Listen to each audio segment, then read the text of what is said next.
Did you guys see this Elon Musk Kamala Harris thing? And Elon Musk sharing deep fakes of Kamala Harris videos. And I'll take you back to why Elon Musk threatened to buy Twitter and then they called his bluff. What did he say? Bots, fakes, misinformation, fake news. Free speech. People got to be able to say what they want to say. So, has he gotten rid of bots? No, it's not gotten better. It's gotten much worse. AI and deepfakes have gotten much worse on Twitter.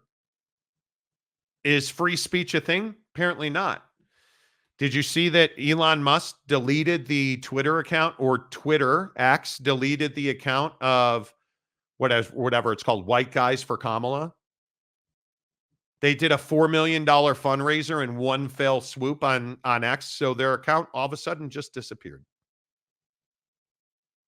And then Elon starts sharing deep fakes of Kamala Harris videos. What is Elon doing here? That's shocking to me that and maybe I shouldn't be shocked. Are you surprised that Elon did that? I am surprised he did that. I'm surprised for sure. I mean, I'm always a big proponent of the idea that, guys on Elon's level, billionaires who, have spent their whole life building their business, and then they get involved in maybe an area of the world or culture or community that is not their specialty. I'm always a big proponent of the idea that that typically causes trouble. So with Elon, it's kind of this thing where Elon thought he was flexing on people, and then he got trapped essentially in this buying of Twitter, and then ultimately it's not worked out. And so I'm not surprised that he's gone this way, because ultimately Elon Musk is not stupid. Elon Musk is a really smart guy, and I'm gonna guess that Elon's a little frustrated with where this election cycle is heading in terms of support and polling, and like what we're seeing take place here in the entire landscape, as we've talked about. And so Elon's going to do what most tech billionaires do.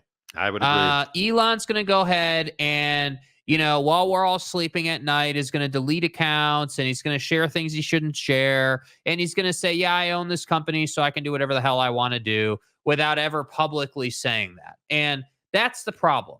That's the issue I have.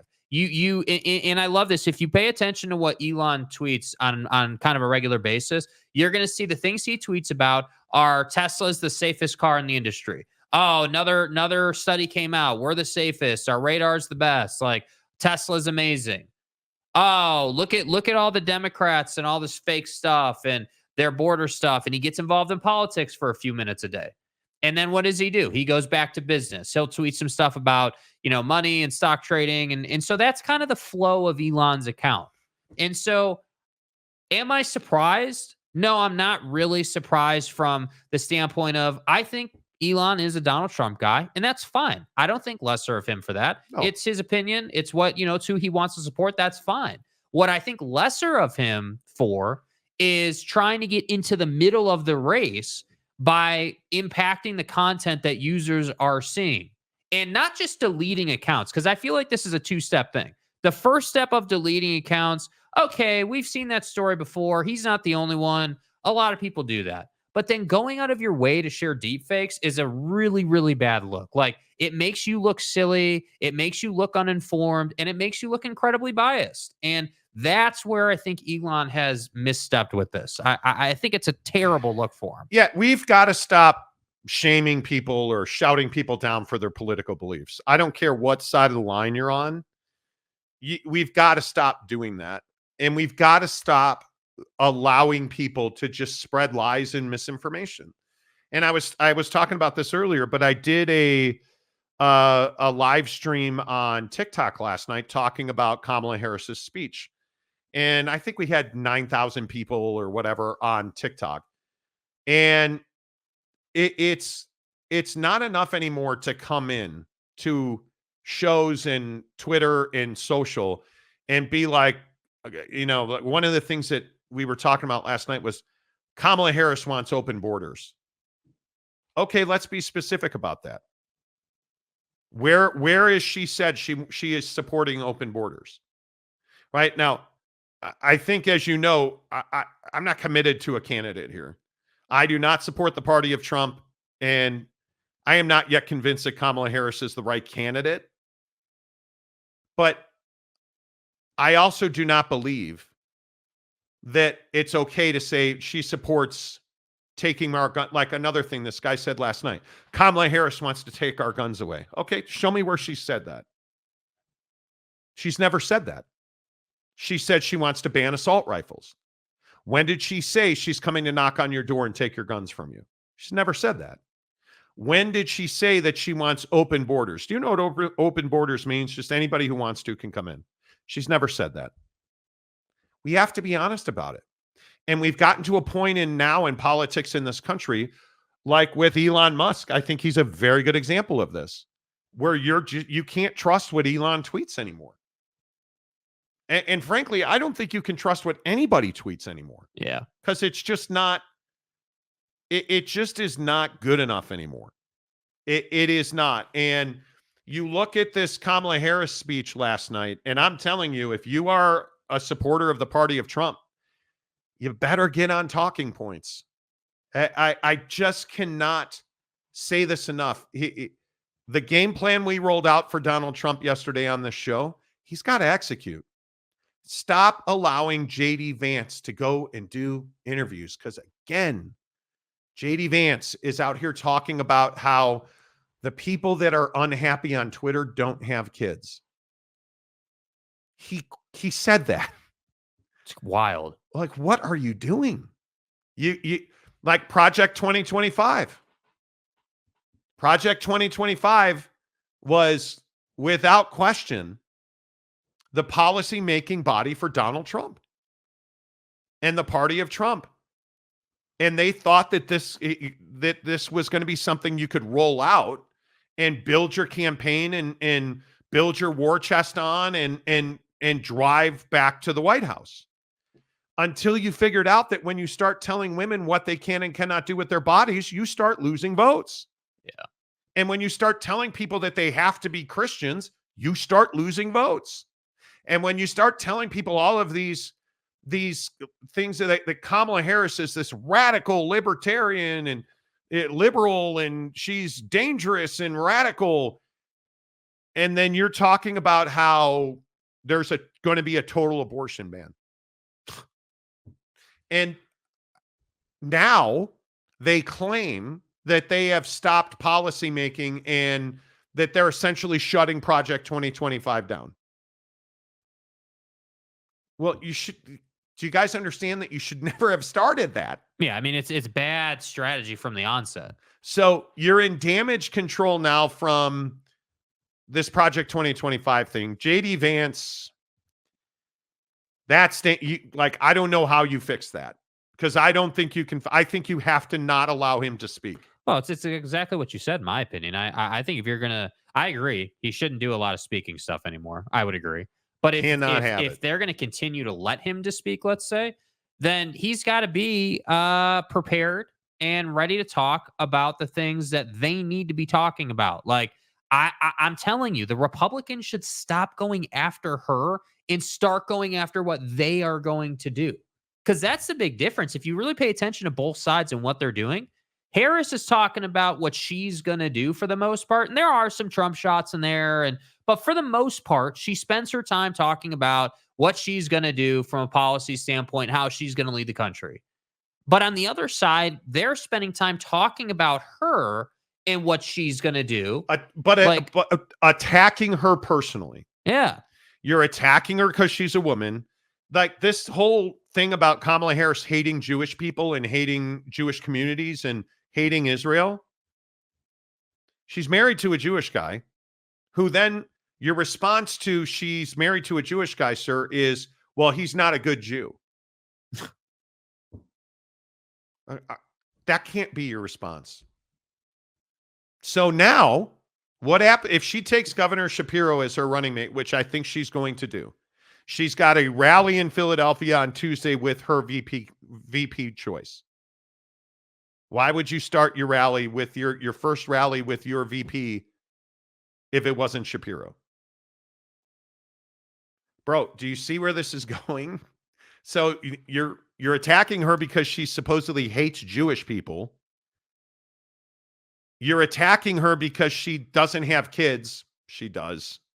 You're attacking her because you're saying that she supports abortion. Like, do you guys understand that the Trump campaign is out here with its people, which is like Senator Kennedy, like all the people who I would never allow to talk for me, Yeah. accusing Kamala Harris of supporting abortion after birth when there's zero evidence of that. She's never said that. She's never supported that. She's never tried to legislate that. Well, and that's one of those things that's such a hot button issue that I do think when you say that, people are going to go and look if they don't know. Yes. Like if you're someone who's like, oh, well, does Harris really support that? Like, seriously? You're going to go and look. And here's the truth. Like, if you watch Kamala Harris's speech last night, there's nothing concrete there. There's nothing, wow, that. Yeah. But what did Kamala Harris do last night? If you listened to Kamala Harris's speech last night, and if you didn't, listen to what she said about immigration. So here is my pledge to you. As president, I will bring back the border security bill that Donald Trump killed, and I will sign it into law and show Donald Trump what real leadership looks like.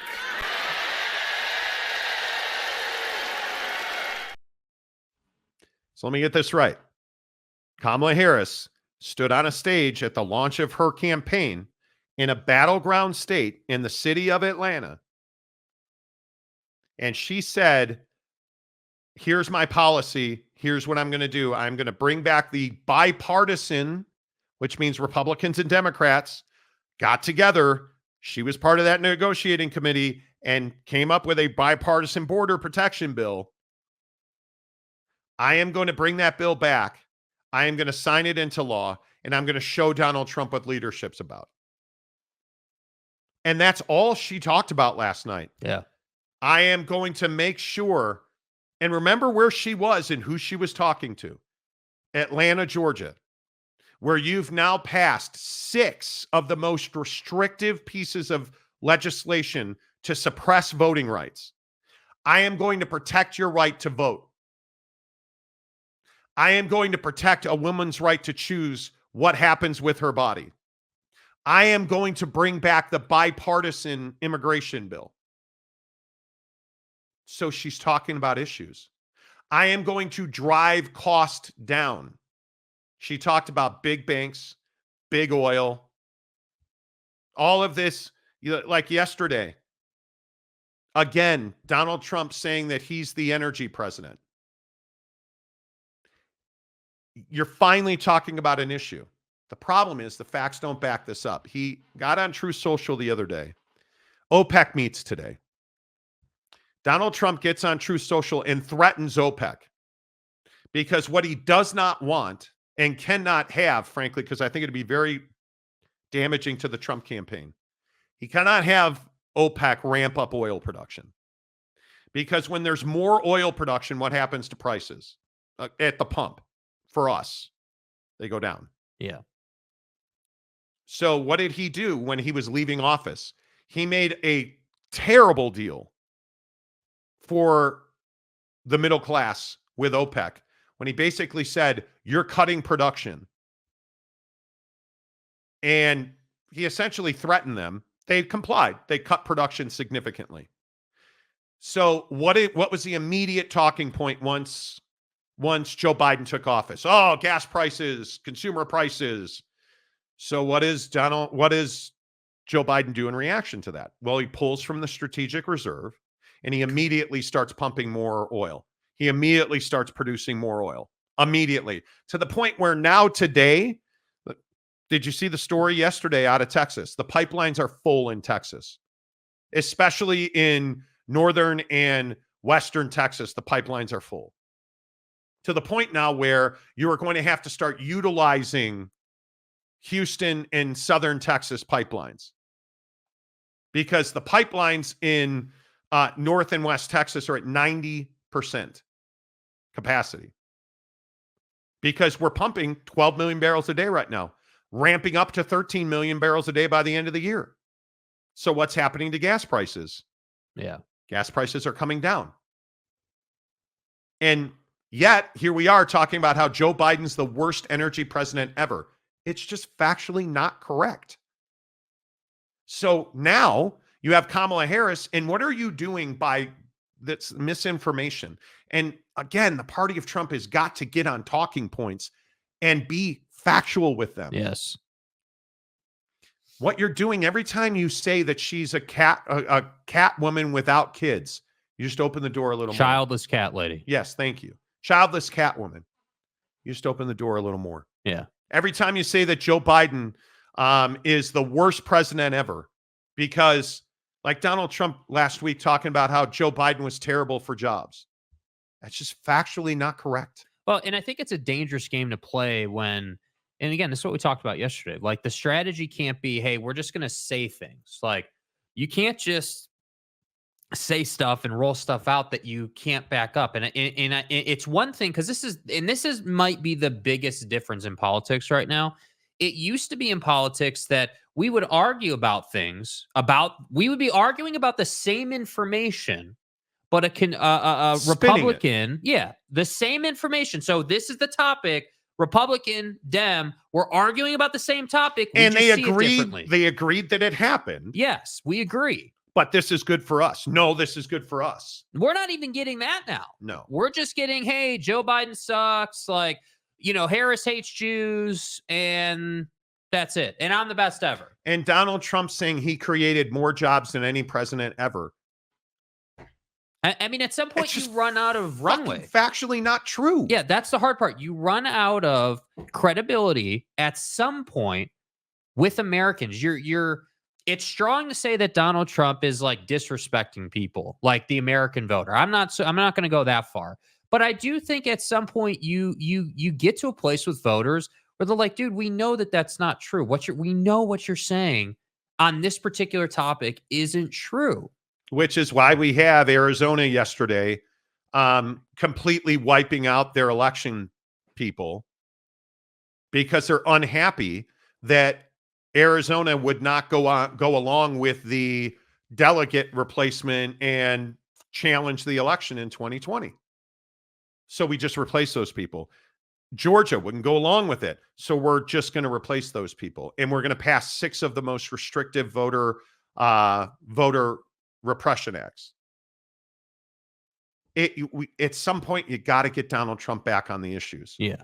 Talk about Afghanistan. Stop talking about how Donald Trump Jr. the other day said that Donald Trump was the president of peace, that there were no active wars going on during his presidency. There were 41. 41. Trying to put the anvil around the Democrats' neck and say that Israel, Palestine is their fault and Biden's fault and Kamala Harris's fault. Do you really think what's going on in Israel and Palestine is new? Now, you want to talk about handling the situation? Okay. Like mitigating? That's a conversation. Okay. But do you really think this is new? Do you really think what happened in Iran and in Beirut yesterday and last night is new? No, it's not new. It's not new. And if I'm Donald Trump, here's what I'm doing. I am not allowing J.D. Vance to talk. He is not doing interviews. You're not going on podcasts. You are not going on TV. You're going to travel with me, and we are going to go to rallies together, and you're going to wave. You're going to wave. And I, Donald Trump, am going to stand up, and I am going to do what I always do. I am going to talk to a big group of people because he brings them out. And we are going to talk about how we're going to make America great again, how we are going to drive down this inflation, which is not at an all-time high. Donald Trump the other night, it's at 2.4%. Inflation is not at an all-time high. I would be talking about, I'm going to bring back prosperity to middle America. You've got to stop talking about abortion. You've got to stop talking about 2020 and suppressing voter rights. And you've got to talk about the fact that Kamala Harris is an inexperienced leader who's made bad policy when she was attorney general and a senator, and that she oversaw the pullout of Afghanistan. Yes. That's your job. Paint her as inexperienced, paint her as taking missteps. Stop talking about taking reproductive rights away from women. Stop talking about putting women back in the kitchen. You got to stop doing that. Stop talking about the fact that Kamala Harris can't lead our country because she's a woman who doesn't have kids. Because that's just not the case. And the thing that should scare you is, look at the polling numbers, right? Did you guys see her? You probably didn't, most people. Did you see Kamala's speech last night? Listen to this building.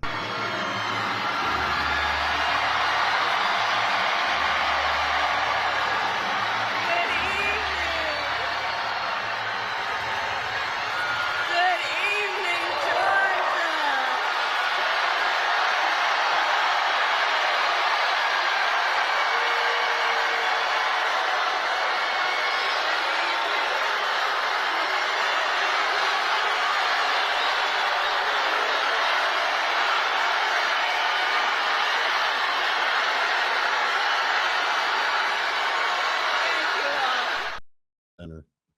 Packed convention center. What should stand out to you about that? The Trump campaign saying that the building was empty. It was not empty. Did you notice that there were black faces, white faces, Latino faces? 10,000 people packed to the hilt. Did you notice that Quavo was there performing for her? Did you notice that Megan Thee Stallion was there performing for her? The young vote is interesting to me in this conversation. Like, it matters, obviously, but it's really interesting to me. Like, how informed is the young voter? Because I feel like there's two different approaches happening here. Harris is basically trying to buddy up with the celebrities that she knows young folks know. Like, people know Megan Thee Stallion. People know Quavo. They know these people. Like, they know Beyonce. Right? So she's going that route with it. And then Don and the party of Trump are going with, hey, we're going to do what we always do, but we're going to put a team together to run our TikTok account, like to get out on social and put out content. And we're just going to say the same thing we've always said. But they're not doing that on TikTok. That's the problem. Where is Kamala Harris with 2.3 million followers on TikTok? Where's Donald Trump on True Social, where nobody is? Nobody. And his campaign sporadically posts in other places. But he won't routinely go use other platforms because he has a massive financial position in True Social, which I think is damaging. Yeah. You look at the diversity in the faces, and I'm going to play it again. Just don't focus on Kamala Harris. Look at the people in the background. Look at all the different people. Look at the different skin tones. Look how young. Look at the youth in that background. Look at that. Women, men, white, Latino, black. If you're of the party of Trump, that's terrifying. That's terrifying because that's your rally. Yeah. The only problem is at your rallies, people are older and overwhelmingly they are white. And if you look at the group of people that always stand behind Donald Trump, what is it? Who were the people in the background when he, almost got assassinated? White men and women. And where is he? He's in Butler, Pennsylvania. Okay, great. Oh, but Monty, he's winning the swing states. Okay. Here's the aggregate. He's up a point and 3/4 on her in aggregate. But here's the real problem. Poll yesterday showed that she's got an 11-point lead in Michigan, a 2-point lead in Nevada, and a 2-point lead in Arizona, and a 2-point lead in Wisconsin. You can't have Arizona going Democrat, dude. Trump leads by 4 points in Pennsylvania, Governor Shapiro, and in North Carolina. They're tied at 47% in Georgia. Do you want to make a bet if you repoll Georgia this morning that she takes the lead in that state? That's scary if you're the party of Trump. Yeah. So the point Please is, get on message. Yeah. Get on message. You know, like you've got to get on message. It just, yeah. All right. A couple of, let's get some comments in here before we get out. What do we, boy, I can see Ken Williams in the comments section. That never goes well on politics. Go look at her record in California, Monty, as a prosecutor. We talked all about it, We have talked about this at length. Like, dude, Ken. So here's what I'm going to say to you, Ken. Don't come in here today and make a buffoon of yourself because you haven't been here. We've been talking about not that she's the better candidate, just that she's executing the strategies of a campaign better right now. We've talked about her prosecutorial record. We've the talked fact about that she wouldn't press for the death penalty against a convicted cop killer. How do you not? Like, come on. But is Donald Trump talking about that? No. Is J.D. Vance talking about that, Ken? I'm asking you a direct question, sir. Why is the party of Trump, and I have asked this, I think, for 3 straight days, why are we not talking about her direct point-for-point issues, her cases as a prosecutor? Put one of your staff members or 10 of them and pull her worst cases as a prosecutor. Yeah. But you're busy. You're more concerned about her having a vagina than you are about her as a prosecutor. You're more concerned about her being a woman than you are about a pullout in Afghanistan. You're more worried about saying that she slept her way to the top of politics than you are about talking about her record as a prosecutor. This is, and I always love that people come to, oh, you're a liberal. What am I wrong about? Give me chapter and verse, and this is what I said on TikTok last night. Chapter and verse, point by point. Tell me what I've said that is not correct about this campaign, because she's not a better candidate to be president. She's running a better campaign. She is not a good candidate. She's flawed. Problem is, you're not talking about her flaws. So she can stand up there with Quavo and Megan Thee Stallion, and she can be playing Beyonce songs in Atlanta, Georgia, one of the richest population of Black Americans and young Black Americans who are going to play a huge role in this election. And you want to call her a childless cat lady instead of talking about her record as a prosecutor. Yeah. That's what's wrong with the Trump campaign. In a nutshell. And that's what's wrong with it. And by the way, what's so disappointing for me from the Trump campaign is that Harris it would be pretty, like, from a political argument standpoint, it's pretty easy to take apart. It's not like these are like real, like, tough, like, nuances. Like the stuff in California, the Afghanistan thing, like those are real. Like, dude, do you understand, for the Trump party, the Afghanistan situation is like perfect wheelhouse issue for the Trump campaign. That's got America vibes written all over it. Bro, how did we make ourselves look, weak, or like, Republicans have said incompetent, like however you want to describe it. How was it handled so poorly that us leaving that country led to like tons of people dying and a lot of bad stuff like, that's what you should be talking about, man. Like, this isn't hard to understand, but they don't want to do it. I am amazed. I am amazed that I actually have to pull this picture and show you these pictures, because I see in the comments section,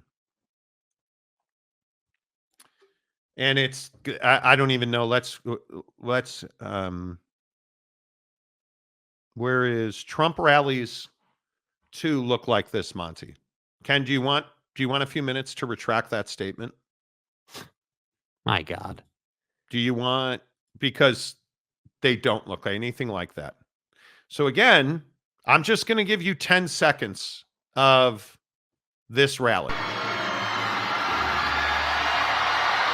Notice the diversity in skin color. Notice the diversity in age when they go back. Notice the diversity in skin color. Black, white. You have Latino down here in the left corner. You have women. You have men. right?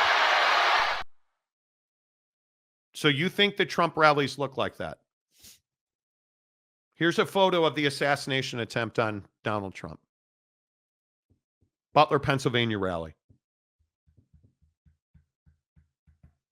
You think those two are equal? Okay. Here's a rally in Atlanta, Georgia. Best photo I could find. You know what I don't see in the background? Diversity in skin color. So again, Ken, Trump has rallies too, like this, Monty. Where?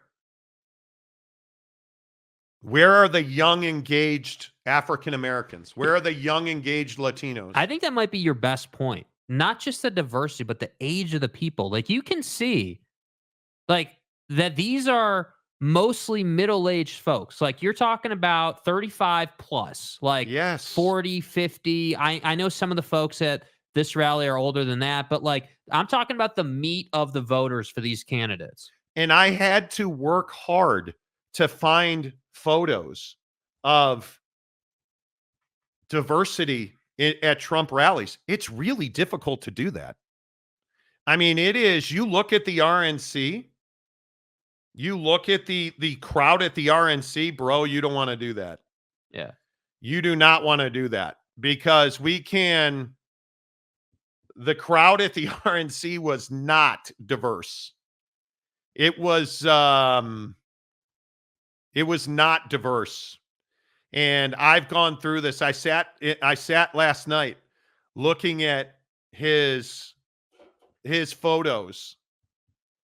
And again, That's one of the best ones that we're going to show it to you. That's again, I'll just show you this photo. And you tell me if this at all resembles the rally that Kamala had last night.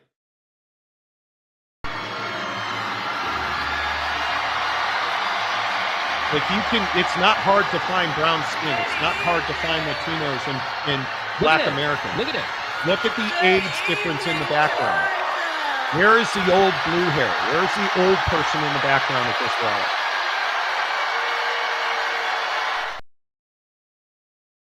And so again, I'll just show you a picture from the RNC.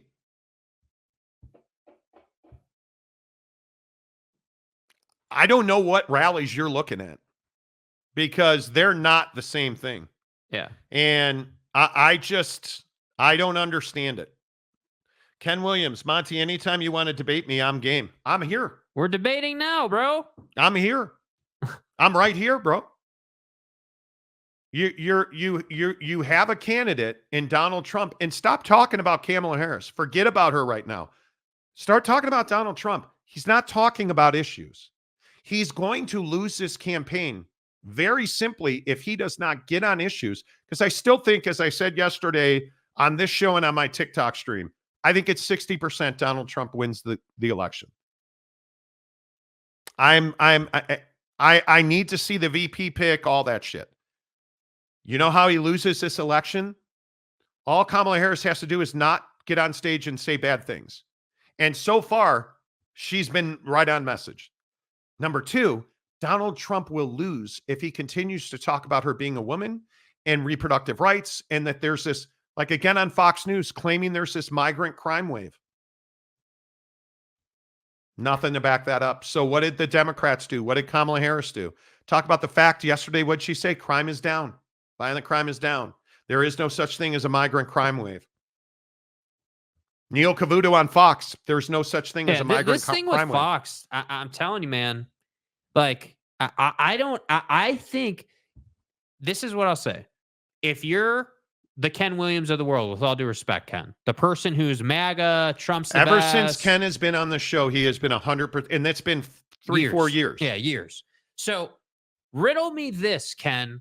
Why is it that Fox is seemingly parting ways with the party of Trump, like seemingly going back to accountable news coverage on some level, like calling people out in interviews, right? The Cavuto, Senator Kennedy thing the other day.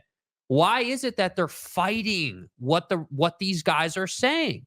Well, I think it's because They know that they can't be seen to be just letting people say outlandish, untrue, Dominion not voting systems. fact-based things because of Dominion. So that's what I'm telling you, man. We're in a different time now. Notice, Ken, That's right. we're not saying, and I swear to God, if I see you comment this, we have not said, and we've been talking about this more like the last 2 weeks or so. We've never said Harris was the better candidate. Not once. That's not what we're saying. Because I'm not convinced that's the case. Yeah. I'm not. I think the biggest issues for Don are that he won't talk about issues. And this debate thing now, she said last night something very poignantly to end her rally. If you're going to talk about me, say it to my face. And he said on Fox the other night, I will not debate her. Everybody knows my stance. They know her stance. What do we have to talk about? All of a sudden, it has nothing to do with her not being the candidate and Barack Hussein Obama not supporting her. But now everybody knows where we stand. We don't need to debate. Yeah, why do we need to? I mean, everybody. So nobody knew where Biden stood when you debated him? Come on, man. It's a soft look, dude. There's no doubt. Like, I don't know. He's a nightmare as a candidate. I said Kamala Harris isn't a better candidate. What am I trying to say? I don't know that she's the better option for president. Yeah. She is a better presidential candidate right now. Period. She's not running scared. I think, and I'll say again, and I know everybody lost their shit on this the other day when I said this. I don't think that Biden waited so long because he just couldn't make a decision. As batshit crazy as he probably is with dementia, I think the strategy of the date that he pulled out was perfectly planned. How so? They executed, and the Democrats are not known as a party that executes, my friends. Yeah, clearly. They waited until their RNC was over. They let the Republicans have their night in the sun. Let him make his speech. Let J.D. Vance do his thing. All that momentum. And it's unquestioned. They came out of the RNC. The party of Trump came out of the RNC with a ton of momentum and energy. And then things got quiet. And then the moment that Joe Biden released that statement that he pulled out of the election, and he backed Kamala Harris, and then everybody backed Kamala Harris. She raised $200 million in a week, and she has crippled the Trump campaign. And it was perfectly timed. She had plenty of time here to ramp up. Yeah. She's got plenty of time to name her VP, and then she's going to go right from that rally in Philadelphia right into the Democratic National Convention. And now it's not that we're 97 days away. She's going to be about 85 days away from the election. And she's going to have tremendous funds. Still doesn't have access to that 91 million because the, FEC is run by a Trump appointee who has to do his investigation. She raised $200 million in a week and has over $400 million in her war chest. Money's not a problem, dude. So that $91 million thing, that just went away now. Keep it. Great. You're not going to give it to me? All right, cool. Keep it. She's going to have about 85 days to election day. She's going to have clear momentum in Pennsylvania. And now we need to see how Donald Trump pivots off of the Democratic National Convention. Because if he's smart, and I think Don is pretty smart, he's not going to say 2 words during the convention. Nor should he. Because notice, Joe Biden wasn't speaking. Kamala Harris wasn't. Nobody said anything on the Democratic side during the RNC. And you better hope that when she makes her nominating speech, that she makes a mistake or takes a step wrong. Yeah. Because that's the only way this thing gets turned around. Yeah, I think Kid Rock is a very interesting point. Here's the problem with Kid Rock. Who does he appeal to? Old people. Who does Beyonce and Megan Thee Stallion and Quavo, who do they appeal to? Young people. And it's just where these two parties are right now. With Biden stepping down, again, another really good piece of strategery. They immediately went, Donald Trump is the oldest candidate in the history of American politics. Immediately, that was the DNC messaging. Well, and what have you said for a week? That Harris and the campaign are going to roll out that bipartisan bill on immigration that Don killed. What did she do? In the clip, hey, I'm going to get this passed. What did she talk about? And then we got to go. What did she talk about? I'm going to get that bill that Donald Trump killed for immigration. I'm going to drive your costs down. We are going to go after banks and oil companies taking profit from you. I am going to make sure that you have access to reproductive rights and women's health care. And I'm going to make sure, and this is one of the most important points, I'm going to make sure that rent and housing costs come down so that you can afford to buy a home. Notice she didn't say millennials, but who is she talking to? A generation of young people in this country who currently can't afford to buy a home and who are getting priced out of living in apartments and houses because their rents are thousands of dollars too much. She went right at those people. Donald Trump has not talked about those people because he doesn't give a shit about those people. He's more concerned. Like, what did she say about taxes last night? Another direct shot at Donald Trump. I am going to make sure that if you make less than $400,000, you are not going to be paying higher taxes. You are going to be paying lower taxes. And if you make over $400,000, you're going to be paying higher taxes. Speaking right to middle-class America. Yeah. Because middle-class Americans don't make $400,000. Oh, The 1% does. She's campaigning to the 99%. He's campaigning to the 1%. She's on message. If you are in the party of Trump, you should be both pissed off and absolutely concerned about where this campaign is right now. That's what you should be worried about. I'm telling you. yeah. It should scare you. Elder Rock, yes. The problem with Kid Rock is he doesn't put out new music, and he is a country star. And if you look at, it's not even a conversation. Kid Rock is not popular. Kid Rock was once. Yeah. It's Hulk Hogan. You picked the wrong fucking wrestler, dude.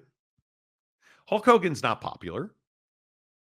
Dana White, excellent, unquestioned, huge figure in sports. Hulk Hogan, no. Yeah, I'm sorry. You said she slept her way to the top.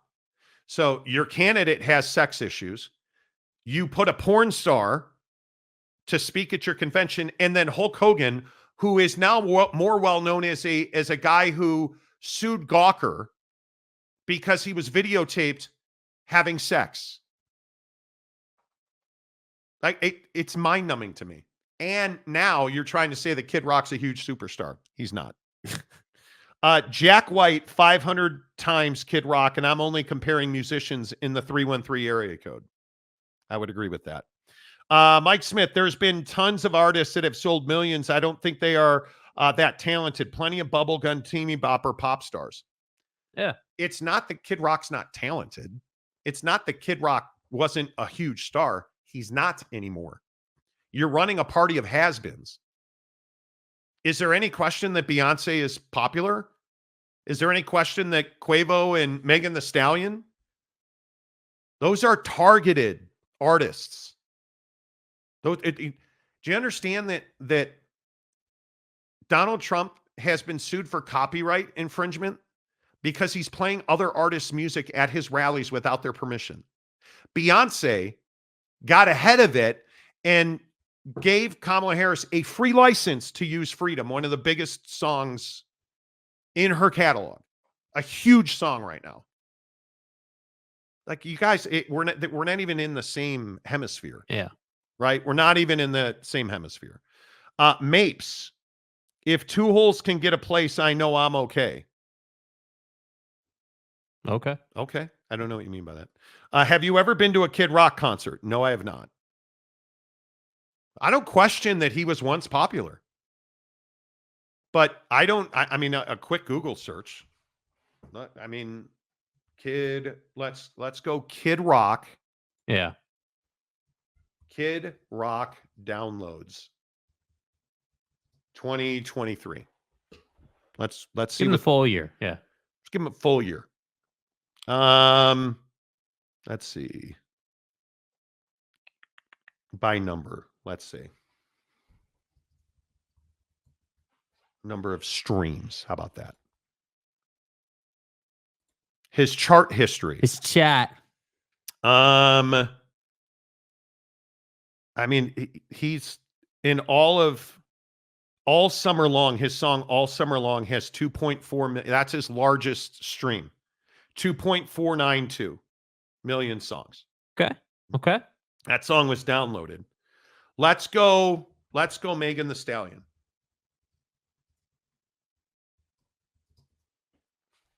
Okay. Megan Thee Stallion.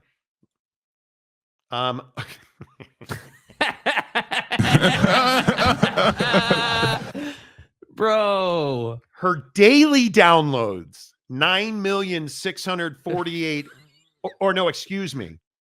9,648,028,452.